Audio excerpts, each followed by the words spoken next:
This is one of the secrets of cell phones. They are always tested in a holster. They are never tested in the pocket. If phones were tested in pockets, they would exceed the as-tested exposure guideline. Why don't they test the way that people use it, like next to the body? I think if phones were tested the way people use them, none of them would pass. The results from the first test, the way manufacturers do it, are in. All 3 phones come within the safety limit. Okay, so that's no surprise to you? That's no surprise. Time to start our test the way most of us carry them. We'll roll this thing all the way up until it touches and has a 0 gap. Have you ever done that test for anyone else before? No, I haven't, because it's not a requirement, so the manufacturers don't do it very often. Not required, even though most people we talk to say this. Yeah, I definitely would not carry it 5 millimeters for my body. I would have it very close to me. So the tests are all done. Tests are all finished. And? The number exceeded the limit. It went up significantly with each one of the phones. That's right. The phones exceeded the safety limit when they were moved right against the body. The radiation absorbed increased 3 to 4 times. Radiation from cell phones has been a controversial issue since cell phones first hit the market. The phones use radio waves to communicate, and those radio waves are a form of electromagnetic radiation. We're not talking about ionizing radiation, such as gamma rays and X-rays. Exposure to that kind of radiation can cause serious harm. Cell phone radiation isn't that powerful. But back in the 1990s, the federal government was concerned enough to set a safety limit.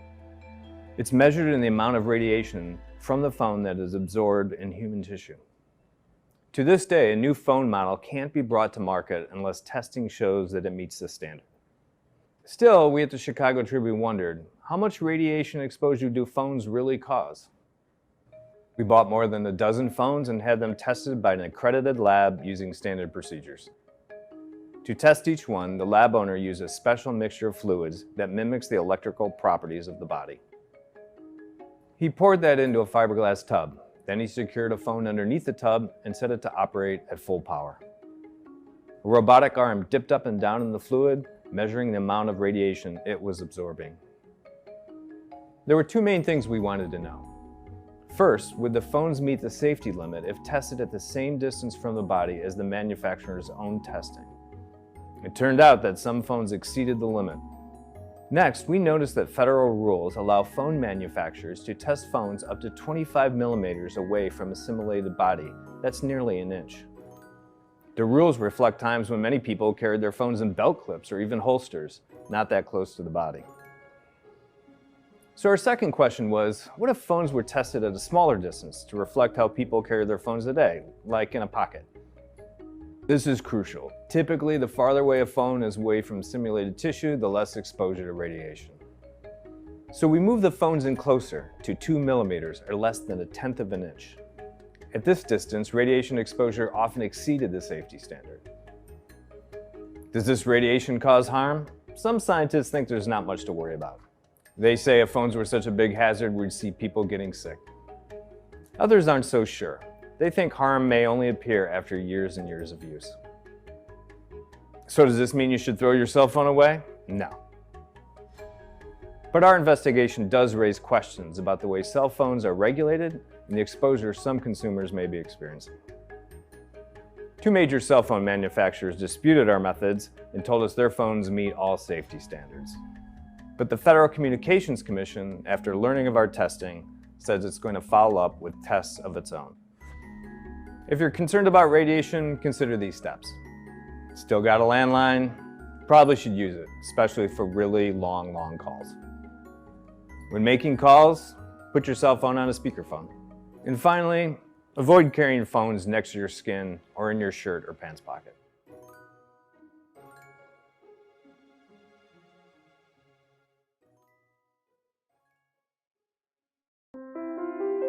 The French government has recently released test results showing that 9 out of 10 phones tested exceed current government limits by as much as 3 to 4-fold. Phones are in fact tested away from the body, but when they were tested by the French government in the shirt or pants pocket equivalent, they issued 3 to 4 times more radiation that is currently approved. In France, they have called this PhoneGate because it's quite similar to Dieselgate.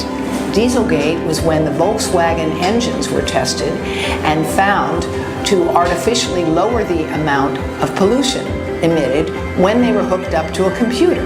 What we have here is that the tests were manipulated so that phones passed the tests because they were not being tested in the way they're usually used. The same thing happened with the diesel engines. They passed the tests because those tests did not reflect real-world conditions. Because of this, we are now concerned and want the government in the United States and France and Canada to acknowledge that we need new approaches to evaluating phones, and everybody has a right to know cell phones should never be kept in pants or shirt pocket. That advice can be given by Consumer Reports. That advice is found buried in every smartphone that is being used around the world today. Phones should never be kept close to the body.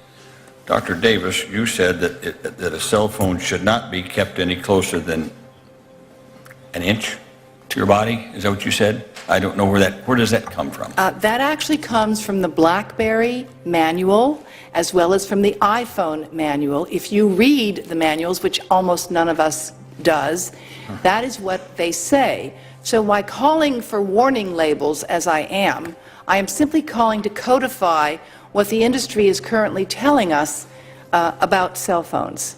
And I would also add that when I was privileged to work with Dr. Ronald Herbermann at the University of Pittsburgh Cancer Institute, he looked at the evidence on this issue as one of the world's most distinguished cancer biologists, and he concluded that it was appropriate to warn the staff to take these simple precautions, the same precautions that Israel is recommending, the same precautions that Finland, Denmark, Norway, and Sweden have recommended. Okay, now let's face it, us men, now my wife has a BlackBerry, she keeps it in her purse. It's fine. Mm-hmm. We all have these holsters, right? We all put them on our belts. Mm-hmm. Are you telling me that I should not wear a BlackBerry? Well, actually... That when millions of Americans put this phone up next to their ear, even if only for brief periods of time, there are millions of them that wonder whether or not they may be hurting their own health or their children's health. And when there are 110 million Americans are using cell phones, it doesn't take a very large error in terms of identification of adverse medical consequences to have an epidemic-size problem. So the cell phone's here, is that right? Correct. Cell phone's here, and it's a very deep penetration, you're saying. Now, is this kind of penetration of the energy of a cell phone, the radio frequencies, radiation, we're saying, would you say that from looking at this visually, is it your testimony that most of the brain of a child would be would receive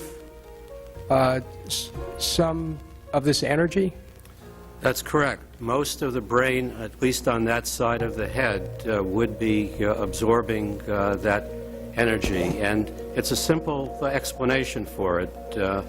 One is that the skull is considerably thinner in a child, and it doesn't reach maturity until the 20s. In addition to that, the nerves in the brain in an adult are protected by a myelin sheath. In children, the myelin has not fully developed, so there's several reasons for the increased absorption in a child.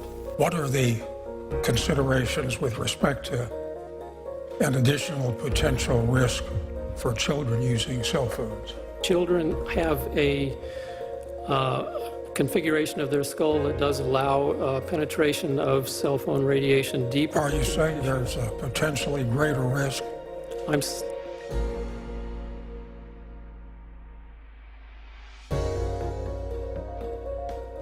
And in all of these, we're finding that levels can be quite high, much higher in the younger brain, which has more fluid and a softer skull. There's clearly a higher exposure. And even if the exposures were identical to the child and the adult is not just a little adult.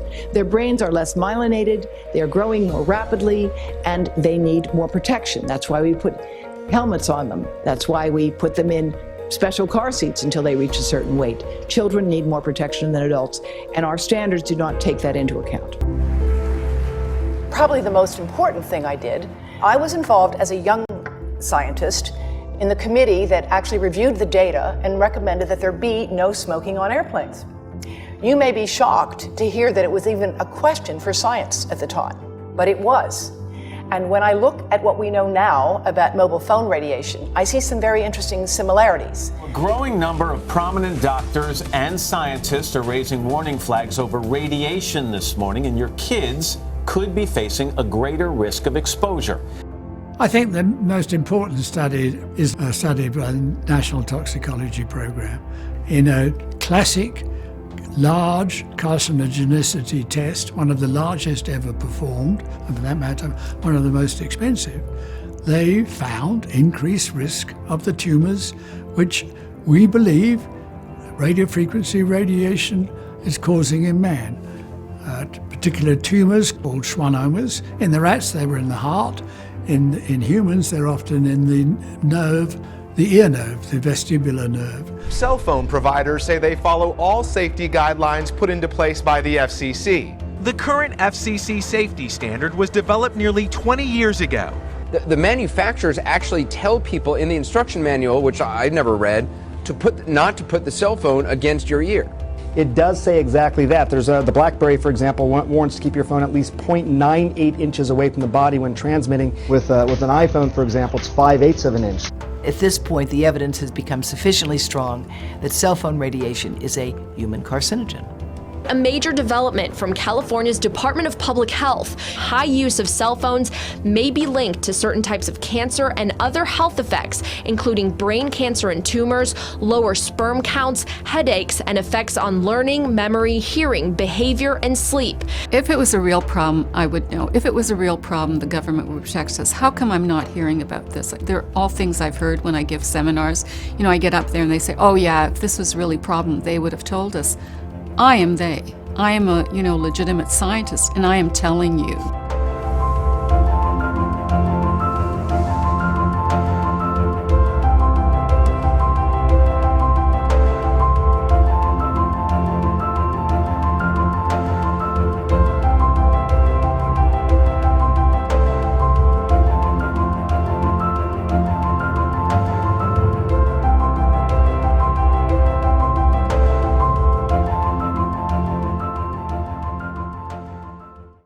Did you know that cell phone, the one in your pocket, emits radio frequency radiation, as long as your phone's turned on, even if you're not talking or texting? The American Academy of Pediatrics, in over a dozen countries, recommends reducing children's exposure to wireless radiation. When using a cell phone, I always keep it away from my body. I use speakerphone or a headset like this. To stop microwave exposure, I put my phone on airplane mode and turn off Wi-Fi and Bluetooth function. I hold the phone at a distance and make sure it's not touching my body. Cell phones are not toys. Children's brains and bodies are still developing and are vulnerable to wireless radiation. Practice safe and responsible habits with yourself and your children. When using the computer, I always try to make sure my connection is corded, not wireless. Remember not to use your cell phone in the car. The phone works at higher power in metal surroundings and bounces around, increasing your family's radiation exposure. For their safety. For your safety. Because children are more vulnerable. Remind them. Remind yourself. To limit your microwave radiation exposures.